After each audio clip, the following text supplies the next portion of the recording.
¿Qué crees que le aporta, Sasa, el movimiento de no binarias a todo lo que estamos hablando en relación a cirugías, masculinización, feminización, normalización, modificación? La no binarización. Eh, bueno, no sé, viste que eh, hablábamos hace un rato de, che, o sea, realmente no hace falta ni hormonarse ni operarse para, para poder nombrarse como una persona trans, porque la identidad es una vivencia interna. Exista o no exista hormonización, exista o no exista cirugía de por medio. Quiero decir, quien quiera hacerlo, bienvenido, pero no es una condición sine qua non para poder atravesar una transición. Y a mí por momentos tengo la sensación de que la visibilización de esta posibilidad mucho la trajo el movimiento no binario, ¿no? Y a mí me parece súper interesante porque, digo, atrás de esa movida, hoy en nuestro país tenemos la posibilidad de, de cambiar el DNI por una opción distinta de la M o de la F, y tenemos también el reconocimiento legal de que la experiencia de la identidad finalmente no necesariamente tiene que ser o debe ser una experiencia binaria, ¿no? Y en cualquier caso, a mí me parece eso muy potente. También, digo, por las cosas que vos ves que pasan en las escuelas. No sé, te tiro una anécdota, así que en su momento me,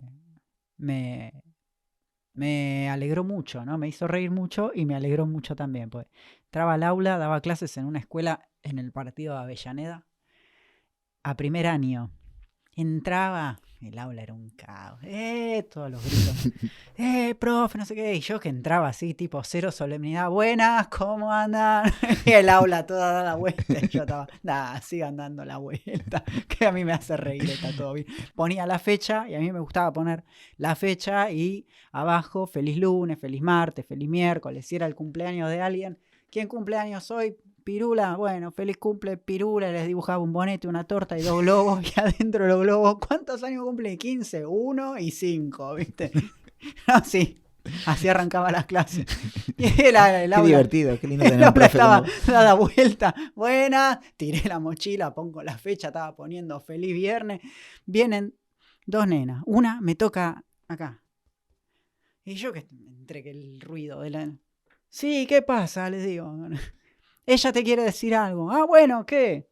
No, profe, que soy bisexual. Antes tenía una novia, pero ahora tengo un novio.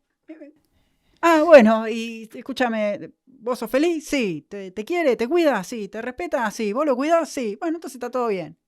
Se queda. Ah, bueno. Y la amiga le... ¿Viste, boluda? Te dije que no te iba a decir nada. ¿Viste? Y vos decís, es una locura porque...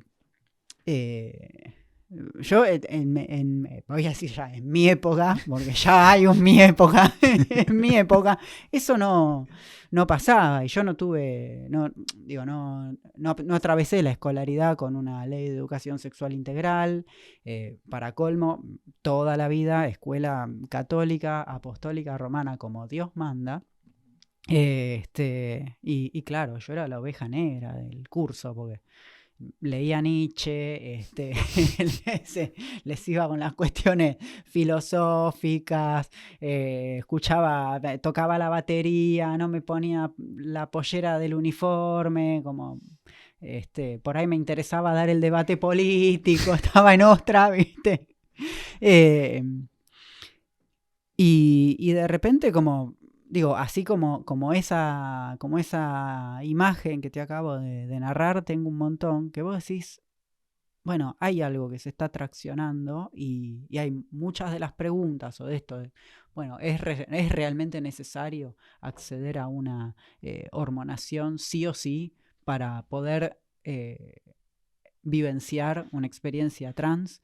Y no, la respuesta es que no, pero durante cuánto tiempo, e incluso en otros países, para poder acceder al cambio de documento, vos primero tenés que ir a un psiquiatra que te dictamine que tenés algo llamado disforia de género, que todavía no se eliminó del DSM, del Manual de Desórdenes Mentales, ¿no? Que es esta la angustia, la supuesta angustia que genera no sentirse como en el cuerpo correcto, ¿no? Entonces tenés que ir a una tercera persona a que te diga, bueno, vos tenés disforia de género, entonces recién con eso, bueno, te podés cambiar el DNI, podés, tenés que estar en hormonas, te tenés que operar, o sea, tenés que hacer un montón de cosas para que recién ahí se produzca el reconocimiento de la identidad. Y Más la acá, esterilización quirúrgica, además de la política, bueno, ni hablar, no, ¿no? sí, Sí. obvio, pero acá eso no pasa. No pasa, tenemos una ley de ESI, tenemos la ley de identidad de género, y eso también, digo, que existan estos reconocimientos también te habilita a hacerte la pregunta, ¿realmente es necesario hormonarse para ser trans? ¿Es necesario operarse para tener esa vivencia interna e individual del género? No, eso sí es una decisión propia, individual y personalísima. Pero está bueno habilitar esa pregunta de si es necesario hacer todo eso para poder decir yo soy, yo existo, esta es mi verdadera identidad. Eh, y parte de eso a mí me parece que lo trajo el movimiento no binario y que las juventudes ahora están... A mí me vuelan la cabeza, las juventudes no sé, me encanta verlas, ¿no? Tienen mucha potencia, son más irreverentes, son más cuestionadoras, ¿viste? Y es como, ya no podés ir con, bueno, esto es lo instituido y esto es así porque es así. No, tenés que tener un argumento y eso a mí me parece que es maravilloso, ¿no? Esa revolución como innata que tienen adentro, a mí me llena de esperanza, ¿viste? Porque si no, ¿qué nos queda? Sí, esta como la rebelión y el subvertir todos los mandatos. También pienso en que la ley exista, da derechos, pero no obliga. Y a veces en las escuelas nos obligan o nos intiman a que cambiemos el DNI para ser nombradas o registradas como decimos que nos llamamos o con el pronombre que queremos que sea. O sea, como que sí, re bien, dale, vamos con la ley, pero te obligo y te intimo a que en el plazo de tanto, si querés tu certificado, si querés que te nombremos así. Digo, eso también es como una cuestión hasta peligrosa porque es la comunidad educativa, digo, tiene estudiantes, tiene familias, tiene profesores o adultos, ¿no? que nos educan, etcétera, y, y vuelve a caer en, si la ley lo dice, tiene que ser tal cual, y en realidad es ese Pero abanico de entonces hay una mala posibilidades, lectura de la ley. y cada quien la interpreta a su manera, ¿no? Bueno, pero hagamos una interpretación hermenéutica de la ley. Primero que la ley dice que la, la identidad de género es una vivencia interna e individual del género tal como cada persona la siente, la cual puede corresponder o no con el sexo asignado al momento del nacimiento y esta puede incluir, no debe incluir la modificación de la apariencia corporal a través de medios farmacológicos o quirúrgicos, toda vez que ello sea libremente elegido y además puede, eh, y además incluye, o algo así, no me acuerdo el verbo que utiliza la definición, la expresión incluye otras expresiones como la vestimenta y los modales. O puede incluir otras expresiones como la vestimenta y los modales. En ningún caso la definición es cerrada, ¿no? Y eso cómo se lo explicás a la profe Olguita de biología que te trae la lámina de aparato reproductor femenino masculino. ¿Cómo se lo explico? Y bueno, en principio le recomendaría leer qué piensa Haraway respecto de la naturaleza, y le hablaría justamente, ¿no? De cómo se crean los conceptos y sobre la base de qué epistemología, ¿no? Porque está todo bien con la biología, pero el siglo XIX ya pasó, ¿no? Y lo mismo, vos me podés decir, ¿y qué le dirías a un psiquiatra? Y yo le diría que, bueno, es la misma sociedad de psiquiatría la que crea los diagnósticos y además los codifica en un número. Tenía una alumna en otra escuela que su mamá era psiquiatra y le dije, che, escúchame, decile a tu mamá si no me presta el DSM porque lo quiero leer, a ver cómo... Ay, sí, profe, la piba era una genia. Sí, mañana le digo. Y con la mamá nos llevábamos súper bien, porque venían a las reuniones de padres, de padres, ¿no? Pero eran todas madres, ese es otro tema que podemos hablar si querés. Y había yo me llevaba bien con la familia, me mataba de la risa. No, sí, sabes, tu hija me hace matar de la risa, hace esto, lo otro. Y nos íbamos todos riendo, ¿viste? Porque, ¿qué le vas a decir? Me presta el DSM y yo empiezo a leerlo. Y me empecé a reír, porque dije, al final yo tengo un poco de esto, un poco del otro. A ver, He hecho mierda. Acá, a mi viejo, mira, pa, vos tenés un poco de esto, un poco del otro, un poco del otro. Acá nadie está del todo bien, ¿no? Pero ¿quiénes escriben esos textos? Los Uno psiquiatras, que está peor. ¿no? Los psiquiatras dicen, por ahí, psiquiatra que en términos cisexistas no experimentan la disforia de género, pero la definen, ¿no? Y pareciera que está todo ahí, ¿viste? Y los desórdenes mentales tienen un número de código. Entonces, al final, todo es un número de código. Pero ¿quién escribe eso? ¿Entendés? En código. Todo está claro. Entonces, yo le diría, escúchame, vos que me dictaminás o que decís que yo supuestamente tengo disforia de género, una angustia que por ahí ni la tengo, y por ahí me estoy matando de la risa, estoy bailando en una pata. Euforia de género. Euforia de género o lo que sea. O sea, vos tenés que venir a decir si yo esto o yo lo otro, ¿para qué? ¿Para que yo pueda decir yo soy quien soy?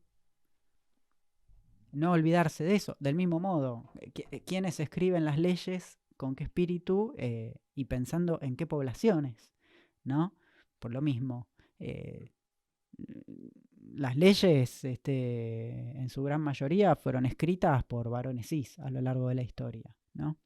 Y el derecho positivo tuvo su auge en el siglo XIX y estaba basado en el positivismo, en el mismo momento en el que la psiquiatría cobra auge, en el que surge el psicoanálisis como vicario de la psiquiatría, ¿no? Y en el momento de mayor auge de las ciencias naturales, ¿no? Y en esta perspectiva positivista. Y ahí pareciera ser que se escribió todo, porque de hecho la palabra homosexual se crea en el mismo siglo, mitad del siglo XIX. Y en ese mismo siglo se habla de normalidad o de anormalidad, ¿no? Entonces digo, me parece que la cuestión es un poco más compleja, como para reducirla a, bueno, tiene útero o tiene testículos la persona, entonces es varón o es mujer. Porque también con esa lectura de la situación estás dejando por fuera a la población de personas intersex, ¿no?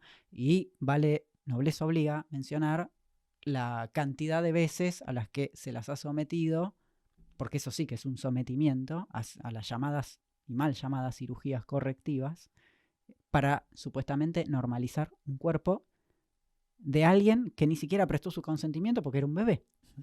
Las mutilaciones históricas. Claro. Entonces, digo, son temas, y vos decís, bueno, para que en la comunidad educativa te reconozcan, tiene que pasar todo esto. Y la verdad es que no. No, porque además la ley de identidad de género en nuestro país es una ley que no es prescriptiva, es garantista. No o sea, no te obliga a hacer el cambio de documento de identidad. Y eso está escrito en el artículo 12, en el segundo párrafo, porque hasta incluso prevé una manera de denominar a las personas en los legajos, documentaciones y otros papeles que acrediten su identidad, con una fórmula. O sea, no te obliga al cambio del DNI.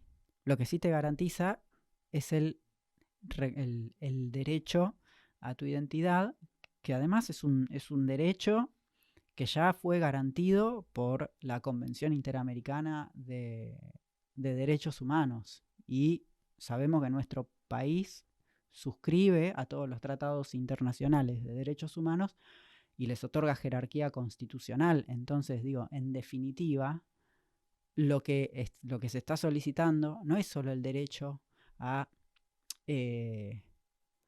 vivir una transición en paz.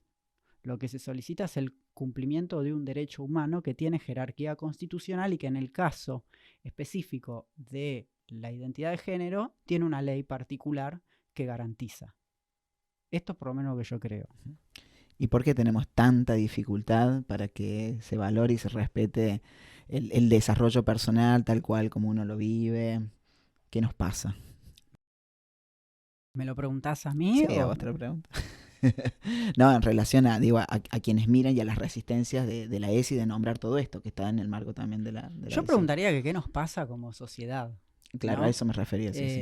¿Qué nos pasa como sociedad en todo sentido? Digo, que vemos a veces gente durmiendo en la calle y no se nos mueve una fibra. ¿Qué nos pasa como sociedad? Es un tema que últimamente me entristece bastante. Y por otro lado, ante esa realidad tremenda, cada vez con más fuerza vuelven los discursos de odio, ocupando casi todos los espacios de todas las maneras posibles, ridiculizando a otras identidades y tomándolas hasta como ejemplos, incluso en templos en el interior del interior, donde se muestran imágenes de niñeces y de adolescencias trans, mostrando cómo el pecado puede construir demonios en esos cuerpos. Lamentablemente hay muchas experiencias de estas, donde madres digo madres porque siempre son las que suelen estar como más presentes, pero familias se han encontrado yendo a un lugar donde van a practicar un credo y de repente se encuentran con la foto de su hija en esos lugares, ¿no? Tremendo. No están los medios, claramente, pero termina siendo... Bueno, estaría bueno que esté en los medios eso, ¿no? Porque es como, o sea, no podés pensar un medio de comunicación sin pensar en una ética y en una deontología profesional, ¿no? Para mí debería existir, o sería muy interesante que existiera una ética de producción audiovisual. Porque si no, tenés, como vos decís, casos donde medios hegemónicos le dan aire a personas que circulan discursos de odio. Digo, no solo discursos de odio para con la población travesti, trans, no binaria, ¿no? Como ha dicho cierta conductora, que no le vamos a dar nombre para no darle crédito, de que los trans tenemos privilegios, ¿no? Digo, no solo con la población travesti trans, sino con todas las poblaciones que no sean la población cis, burguesa, clase mediera, blanca, ¿no? Heterosexual, con capital cultural, con capital económico, ¿no? Por fuera de todo eso, si vos estás afuera de esa de esas intersecciones, y bueno, lo más probable es que más tarde o más temprano caigas en un discurso de odio. A la población afro, ¿no? ¿Cuántas veces cuando dicen los negros, no sé qué? Digo, y es una locura porque y debería haber una ética de producción audiovisual porque estos discursos construyen opinión pública, ¿no? Y hay mucha gente que consume ese producto y que lo toma como una verdad única y absoluta. Y después va y lo repite y lo reproduce. Porque los medios lo dicen. Porque los medios lo dicen y entonces debe de ser cierto, ¿no? Pero si nos ponemos a pensar de cuál es la verdad, o depende, ¿no? Pensando en la ley, la verdad es el mejor argumento o el argumento que más convence. ¿Es a veces la verdad? ¿Es esta la verdad? ¿O es simplemente un argumento bien construido que logró convencer? ¿Qué es la verdad? ¿No? Entonces digo, decir afirmativamente los trans tienen privilegios, pareciera instalar una verdad de que, bueno, listo, sos trans, entonces tenés todos los privilegios del mundo. Y yo digo, che, salí a caminar un poco la calle y te vas a dar cuenta de que no. Te vas a dar cuenta de que no. Que durante 2020 a muchas compañeras, compañeros, compañeres, había que tirar una mano ahí con un bolsón de comida, pues no tenían para comer. Digo, lo básico. No te estoy planteando ni que se daban un gusto, no se daban, no tenían para comer. Digo, con eso no hay mucho para pensar o ponerse a teorizar. Hay que perder menos tiempo en la teorización y en la generación de discursos de odio y más en la acción, ¿no? En hacer, desde el lugar que sea, como sea, pero tratar de hacer algo para poder aportar. Porque instalarse en la queja es muy fácil. Lo difícil es salir de ese lugar y ponerte a hacer algo. Desde tu humilde lugar, con lo que puedas, con lo que sepas, ponerte a hacer algo. Y lo que ocurre es que muchas veces cuando te pones a hacer algo, te critican por hacerlo, ¿no? Pero siempre dentro del plano de la queja. Pero dentro del plano de la queja no se construye absolutamente nada. Y ya no estamos hablando de la población trans, la población no binaria, la población LGBT. No se construye nada como sociedad, ¿no? Entonces la pregunta para mí es, vos dijiste, ¿y qué hacemos? ¿Qué nos pasa? Para mí esa pregunta es no qué nos pasa con las personas trans, es qué nos pasa como sociedad, ¿no? ¿Qué clase de humanidad somos y qué clase de humanidad queremos ser a futuro, ¿no? Pues digo, no sé, en Europa está todo el conflicto con los refugiados. Y hay gente que no tiene dónde vivir, o sea, y los dejan morir en el mar. Entonces, ¿de qué humanidad estamos hablando? Y mientras tanto acá hace 500 días que nos falta Tehuel. Ese es otro tema. Esa es otra deuda. Es otra deuda y además, digo, ¿no? ¿Quiénes toman el tema? ¿O quiénes tomamos el tema? ¿O quiénes mencionamos el nombre de Tehuel? Las organizaciones, las personas de la población LGBT, las personas lesaliades. Yo no veo, ¿viste? Medios de comunicación preguntando dónde está Tehuel. Y eso también es otra cosa que volviendo... Ni algunos movimientos feministas, ¿no? No, tampoco, ¿no? O que si nombran a Tehuel, nombran a una identidad que no es Tehuel, ¿no? O sea, que no lo buscan a Tehuel, buscan a otra persona que no sabemos quién es. Y bueno, ahí como que radicó también todas las demoras en la causa y en los primeros hallazgos que nos perdimos, digo, como transmasculinidades también, ¿no? En relación a Tehuel, medios de comunicación que lo nombraban con otro nombre, familias que estaban divididas en el nombrar o el reconocer una identidad trans dentro de su mismo contexto.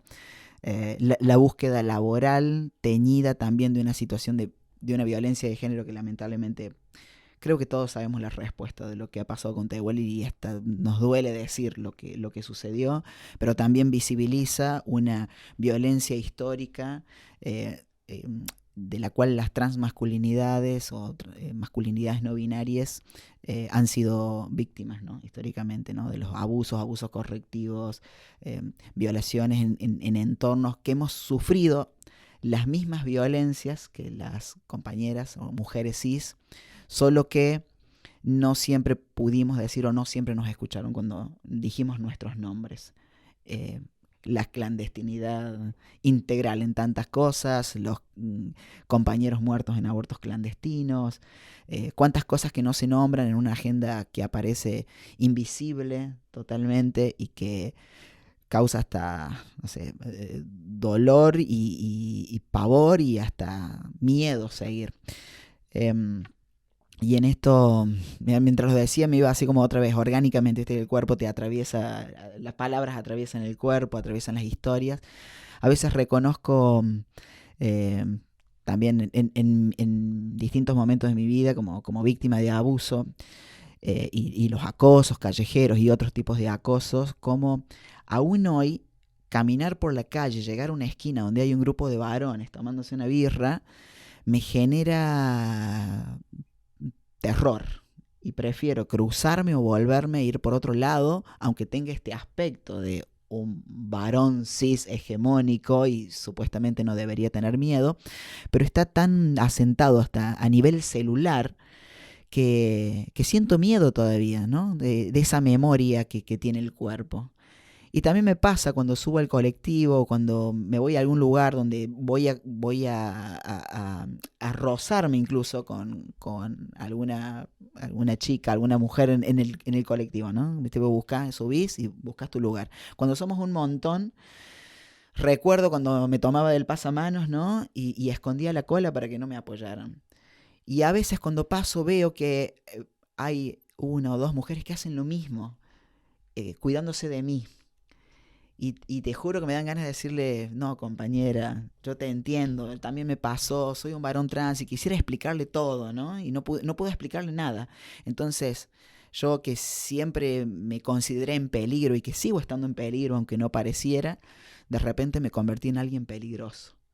Y busco en ese lugar del colectivo algún rincón donde no joder, donde no sé ni siquiera cómo caminar. Si camino de costado de otro, que nadie se siente incómodo y a la vez, y veo que el único lugar donde me puedo sentar es al lado de algún varón que por lo general con las piernas abiertas como si tuviera los testículos del tamaño de las berenjenas, ocupa todos los espacios y ocupa todos los territorios de todas las cosas, ¿no? ¿Cuál es el lugar nuestro? Un verdadero boludo, lo que Es se un diría. verdadero boludo, ¿no? Y te digo, qué complicado. Y hace muy poco me pasó algo que estaba por tocar, viste, el timbre para bajar en una parada y alguien así como sin querer me rozó. Era la mano de un hombre que sin querer me roza la mano e inmediatamente la saca. Medio como que toqué la mano de otro hombre, ¿no? Sí, yo toco el timbre y después como bajo. Y recordé, tuve como, viste, como ese déjà vu. Volví a recordar cuando una vez, aquí en Buenos Aires, tomé un colectivo, toqué el timbre y cuando estaba ahí hubo una mano de un tipo que se me quedó sobre la mía y yo no podía sacarla porque me daba miedo y no sabía qué hacer. Me paralizó directamente, ¿no? El tacto, en qué momento te tocan, en qué momento no, cuando un cuerpo es abordable. Y pasó con un compañero de Tucumán aquí en Argentina que al momento de ser abordado por 2 o 3 personas que le fueron a robar, cuando empiezan a Sí, ya tantearlo, sé de qué caso hablas. le Sí. sacan el celular, la billetera y empezaron a tantear sus piernas y se dieron cuenta que esa persona no era un hombre en En su los lectura, términos ¿no? que, claro, En los términos, ¿no? Que en no los tenía términos si sexista. testículos, etcétera, ¿no? Y a partir de ese momento y de ese acceso a ese cuerpo, lamentablemente sufre una violencia sexual tremenda. Y digo, en la medida en Pero que cuando nuestro... fue a denunciarla se le rieron en la cara. Tal A cual, eso también hay que decirlo, ¿no? eso también. Porque, digo, se pone la carga sobre... se habla de violencia de género y lo mismo, ¿no? Como que se pareciera que en esa frase, en ese sintagma, se redujera que la violencia de género equivale pura y exclusivamente a la violencia que un hombre comete contra una mujer. Uh-huh. Y eso te invisibiliza de cuajo un montón de otras violencias de género, ¿no? Porque si el género es una construcción o una vivencia interna, todas las personas tenemos género. Entonces, ¿de qué hablamos cuando hablamos de violencia de género? Por lo mismo, si va una persona que no es mujer a denunciar un abuso sexual y se te ríen en la cara, y lo único que seguís sosteniendo es que solamente las mujeres cis padecen violencia de género, B, que violencia de género es igual a violencia cometida por un hombre hacia una mujer, y C, seguís abonando al estatuto o al mandato de la masculinidad que aguanta, que todo se lo aguanta, que si te pegan y te duele, te la aguantás, que si te emociona algo, no llorás, que si tenés miedo, no lo decís, porque cuando salís a denunciar que te maltratan, se te ríen en la cara y no hacen nada, entonces, bueno, ¿qué haces? No denuncias nada y trata de seguir con tu vida de la mejor manera posible. Entonces, digo, podemos reflexionar horas y horas y horas, pensar horas y horas y horas de qué es la masculinidad o de las masculinidades alternativas, o como a veces nos llaman las nuevas masculinidades, como cuando Descubrimiento. como cuando Colón llegó a América, el nuevo mundo, ¿no? Y el mundo ya existía desde antes, como y cuánto, ¿no? Desde las acciones y desde los discursos todavía se sigue abonando a esa vieja masculinidad de que, bueno, no, cállate, no, lo tuyo no es violencia de género, porque tenés barba, y porque no sos mujer, ¿no? Y andás a ver.